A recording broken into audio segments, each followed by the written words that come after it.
अस्सलाम वालेकुम, welcome back to my channel Tarab Khan vlogs. I hope आप सब लोग बिल्कुल ठीक ठाक होंगे। अल्लाह का शुक्र है मैं भी बिल्कुल ठीक हूँ। और गर्मियाँ तो भाई अचानक से ही आ गई हैं। पहले जब सर्दियाँ थी ना तो मैं कहती थी कि उफ पता नहीं कब गर्मी आएगी, क्योंकि सर्दियों से इतनी ज़्यादा घबराहट होने लग गई थी। अब जब गर्मी आ रही है और मैं गाड़ी लेकर बाहर निकलती हूँ ना, तो सामने रोड पर बस ना ख़त्म होने वाला तेज़ धूप का एक सिलसिला होता है।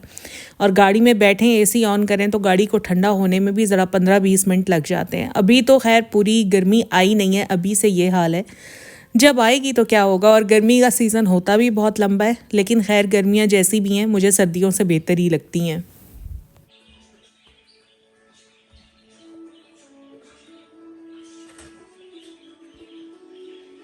लॉन के सूट्स मुझे बहुत अच्छे लगते हैं और मैं ख़रीदती भी बहुत शौक़ से हूँ। बड़ा शौक़ है मुझे कि दिल करता है कि बस जो भी सूट अच्छा लग रहा है ना वो मैं ले लूँ। और मैं ले भी लेती हूँ, बट जब उनको सिलवाने का टाइम आता है ना तो मेरी बहुत जान जाती है। कौन कौन सी मेरी बहनें ऐसी हैं जिन्हें कपड़े सिलवाने से उलझन होती है। सच में मुझे बहुत उलझन होती है। मेरा दिल करता है कि मेरी एक असिस्टेंट होनी चाहिए जिसको मैं बस सूट ख़रीद कर पकड़ा दूँ और उसको ख़ुद से पता हो कि मुझे किस तरह का गला बनवाना है, किस तरह के बाजू बनवाने, किस तरह का डिज़ाइन मुझे चाहिए। मैं कहती हूँ कि बस कोई होनी चाहिए मेरी इस तरह की डिज़ाइनर जो ख़ुद ब खुद मुझे मेरे कपड़े स्टिच करके, मुझे इतना सर ना खपाना पड़े।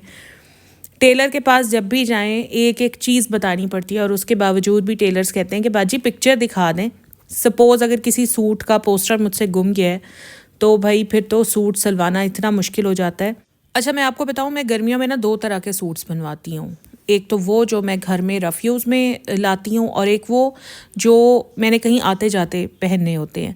अब घर में जो मैं कपड़े लॉन के यूज़ करती हूँ ना वो मैं प्रिंटेड लेती हूँ, मतलब उसके ऊपर कोई एम्ब्रॉयडरी नहीं होती, क्योंकि गर्मियों में पड़ती है शदीद गर्मी।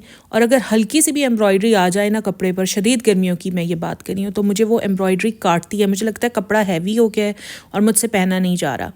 कुछ लोग बड़े आराम से पहन लेते हैं, हर किसी की अपनी अपनी मर्ज़ी होती है ना। मुझसे नहीं पहना जाता, तो मैं क्या करती हूँ, मैंने जो घर में कपड़े पहने होते हैं वो जैसे ये खादी हो गया, सफ़ायर हो गया या निशात हो गया, इनके जो प्रिंटेड क्लोथ्स होते हैं ना विदाउट एनी एम्ब्रॉयडरी, वो वाले मैं लेती हूँ, वही स्टिच करा कर पहनती हूँ, लूज़ ढीले ढाले से पहनती हूँ।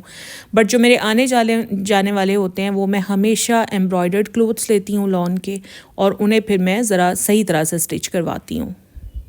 मैंने अपने 2 सूट श्रिंक कर लिए थे, बट अभी जब मैं बैग में डालने लगी और टेलर को देने के लिए जाने ही लगी थी तो मुझे याद आया कि जो मेरा तीसरा सूट है सफ़ायर का मस्टर्ड वाला, आप लोगों के साथ मैंने शेयर भी किया था, वो मैंने अभी तक श्रिंक नहीं किया। तो पहले मैं इस सूट को श्रिंक करूँगी, गर्मी है फ़ौरन से सूख भी जाएगा, और फिर ही मैं टेलर को देकर आऊँगी। अच्छा, आज संडे है और मेरा टेलर संडे को बंद होता है, बट अभी क्योंकि रमज़ान चल रहा है तो होपफुली खुला ही होगा। वैसे मैं उसको कॉल कर रही हूँ सुबह से और वो मेरी कॉल नहीं उठा रहा, बट जाते हैं, देखते हैं, अगर बंद हुआ तो मैं वापस आ जाऊँगी। आज संडे है, मेरे पास थोड़ा सा टाइम भी है, तो सोचा कि आज लाजमी अपने कपड़े दे आती हूँ, क्योंकि फिर पीछे टाइम बहुत कम रह गया है।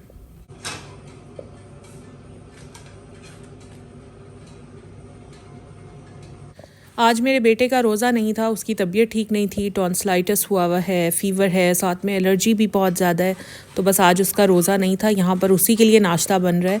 वैसे वो भी मेरी तरह ना नाश्ता नहीं करता, लेकिन अभी मैंने उसको ज़बरदस्ती कहा कि कुछ ना कुछ ज़रूर खाओ, ताकि बाद में फिर मैं मेडिसिन्स दे सकूं, क्योंकि एंटीबायोटिक देनी थी और वो ज़ाहिर है बगैर कुछ खाए पिए तो दी नहीं जा सकती। सुबह 8 बजे से लेकर दोपहर के 2:30 बजे तक गैस नहीं होती, इसलिए इस दौरान में जो भी काम करना होता है तो वो हमें सिलेंडर पर ही करना पड़ता है।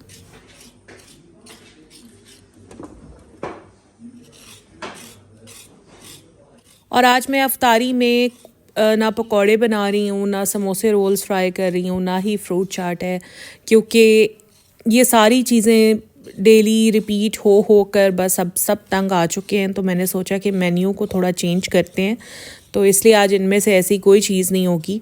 आज मैं बना रही हूँ गाजर की खीर और साथ में बनाऊँगी अचार गोश्त। अच्छा, खीर बनाना ना मैंने अपनी अम्मी से सीखा है, और ये बात मैं कोई इमोशनल होकर नहीं कह रही जैसे बहुत सारे लोग कहते हैं कि मेरी माँ ने बनाया है तो अच्छा ही होगा। नहीं, ऐसी बात नहीं है। कुछ चीज़ें अम्मी की भी हैं जो मुझे अम्मी के हाथ की पकी हुई नहीं अच्छी लगती, बट खीर वाकई मेरी अम्मी बहुत अच्छी बनाती हैं और मैंने उन्हीं से ही सीखी है। खीर का जो की पॉइंट है वो यही होता है, चाहे गाजर की खीर हो चाहे चावल की खीर हो, कि आपने उसमें दूध को और चावलों को काढ़ना है, अच्छी तरह दूध को कढ़ाना है। जितना दूध कड़ेगा उतनी ही खीर आपकी मज़ेदार बनेगी, उतना ही उसका रंग अच्छा होगा, उतनी ही थिक बनेगी। अब बहुत सारे लोग क्या करते हैं कि या तो दूध कम यूज़ करते हैं या फिर दूध को कढ़ाते नहीं हैं और उसमें या खोया डाल देते हैं या बर्फ़ी डाल देते हैं या फिर अब तो कैरेमल सॉस बनाकर वो भी डाल देते हैं ताकि कलर अच्छा आ जाए। इस तरह से ना करें, खीर को खीर की तरह ही पकाएं जिस तरह से खीर को पकाने का हक़ होता है, तो फिर खीर बहुत मज़े की बनती है।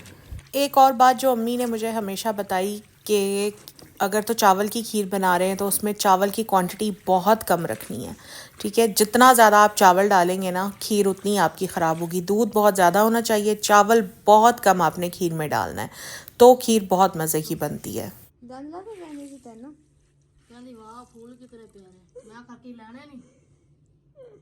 मेरी ना दोनों हेल्पर्स पंजाबी हैं, तो मुझे तो बिल्कुल ना पंजाबी बोलने आती है और ना ही मुझे आराम से समझ में आती है। तो इन दोनों को मैंने बड़ी सख्ती से मना किया हुआ है कि घर में तुमने पंजाबी नहीं बोलनी, ना मेरे साथ ना बच्चों के साथ। तो ये उर्दू ही बोलती हैं, बट जब ये आपस में बात कर रही होती हैं ना तो इतना फ्लुएंटली पंजाबी में बोलती हैं और आप लोग यकीन करें मुझे बिल्कुल समझ नहीं आता कि ये दोनों आपस में क्या बातें कर रही हैं, क्योंकि मुझे ना पंजाबी समझने में बहुत ज़्यादा मुश्किल होती है।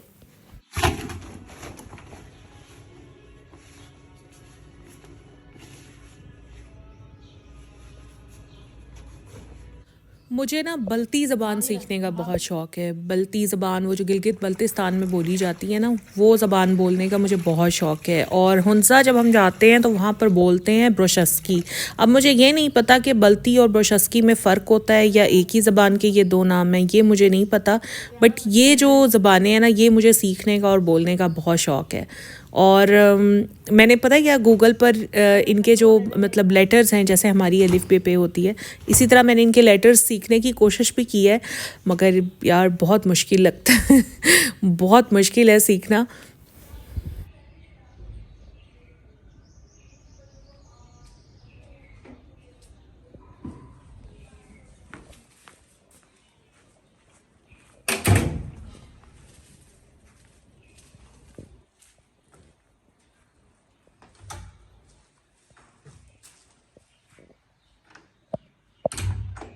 अभी अभी आई हूँ मैं घर वापस, बाहर गई हुई थी टेलर के पास और वही हुआ जिसका डर था। टेलर बंद था, हालांकि रमज़ान में शॉप खुली होती है, बट डोंट नो आज क्यों बंद थी। अगर फ़ोन पर बात हो जाती तो मैं ना ही जाती, बट वो फ़ोन पिक ही नहीं कर रहे थे, इसलिए मुझे जाना पड़ा। और मैं गाड़ी पर भी नहीं गई थी, देखें मैं रिक्शे पर गई थी। खैर वहाँ से वापस आ रही थी तो रास्ते में सर्विस की एक शॉप थी और मुझे याद आया कि मुझे तरब के लिए स्लीपर लेने थे, तो मैं सर्विस पर रुक गई। उनके पास कोई अच्छे स्लीपर तो नहीं थे, बस यही थे जो मुझे अच्छे लगे, तो ये मैंने तरब के लिए लिए हैं और बिल्कुल सेम इसी तरह के मैंने अपने लिए लिए हैं। हालांकि मुझे तो ज़रूरत भी नहीं थी स्लीपर की, बट मुझे अच्छे लगे, गोल्डन कलर में अच्छे लग रहे थे, तो बस मैंने फिर ले लिए। और अभी मैं बाहर चलकर ना ज़रा आपको पहन कर दिखाती हूँ और फिर आपने मुझे बताना है कि कैसे लग रहे हैं। रबड़ के आम से स्लीपर हैं यार, कोई ऐसी ख़ास चीज़ नहीं है, बट ये है कि पाँव में डालकर ना अच्छे लग रहे थे मुझे वहाँ शॉप पर, तो बस मैंने कहा कि मैं ले लेती हूँ।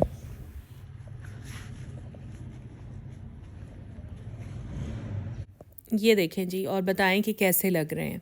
और ये सिर्फ 1200 रुपये का स्लीपर है, रबड़ का स्लीपर है।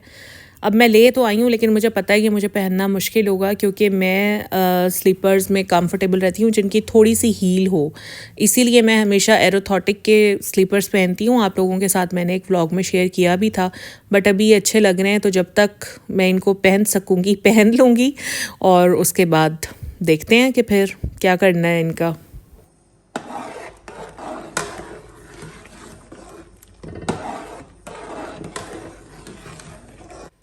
खीर मेरी अभी प्रोसेस में है। बेसिकली तो ये गाजर खीर है, बट जब भी गाजर खीर बनाते हैं तो इसमें थोड़े से चावल डालना बहुत ज़रूरी होता है। चावल गाजर सब कुछ गल चुका है, चीनी डाल चुकी हूँ मैं, और चीनी हम सब बहुत हल्की पसंद करते हैं, इसलिए मैंने हल्की ही डाली है। बस खीर को कढ़ाना, दूध को कढ़ाना बाकी था, ताकि इसका टेस्ट अच्छा हो जाए और कलर अच्छा आ जाए। ये देखें बहुत मज़े की माशाल्लाह खीर बनी थी। और अभी मैं खीर को गार्निश कर रही हूँ आमंड से, और अभी मैं इसको रख दूँगी फ्रिज में ताकि अफ्तारी तक ये ठंडी हो जाए। खीर के तो क्लिप्स मैंने आप लोगों के लिए बना लिए थे, मगर क्योंकि अफ्तारी का टाइम सर पर था तो मैं अचार गोश्त का जो क्लिप था वो रिकॉर्ड करना आपके लिए भूल गई। जब हमने अफ्तारी कर ली, खाना खा लिया, तो बाद में मुझे याद आया। बट इंशाल्लाह नेक्स्ट टाइम बनाऊंगी तो उसका भी क्लिप आप लोगों के लिए ज़रूर रिकॉर्ड करूंगी। तो यहाँ पर बस अभी मेरी हेल्पर्स ज़रा बर्तन वगैरह लगा रही हैं। और ये था मेरा आज का व्लॉग। अगर अच्छा लगा है, आप लोगों ने थोड़ा सा भी इंजॉय किया है, तो प्लीज़ लाइक ज़रूर कीजिएगा। चैनल पर अगर फर्स्ट टाइम आए हैं तो मेरे चैनल को सब्सक्राइब भी कर लीजिएगा। इंस्टाग्राम हैंडल मैं डाल रही हूँ डिस्क्रिप्शन में, इंस्टाग्राम पर मुझे फॉलो कर लीजिएगा। और आप लोग अपने फ्रेंड्स एंड फैमिली के साथ भी मेरे व्लॉग्स शेयर किया करें। अपना ख्याल रखें, अच्छे अच्छे से अपने रोज़े गुजारें। अल्लाह ताला सबको रमज़ान के सारे रोज़े रखने और इबादत करने की तौफीक अता फ़रमाए। अल्लाह हाफ़िज़।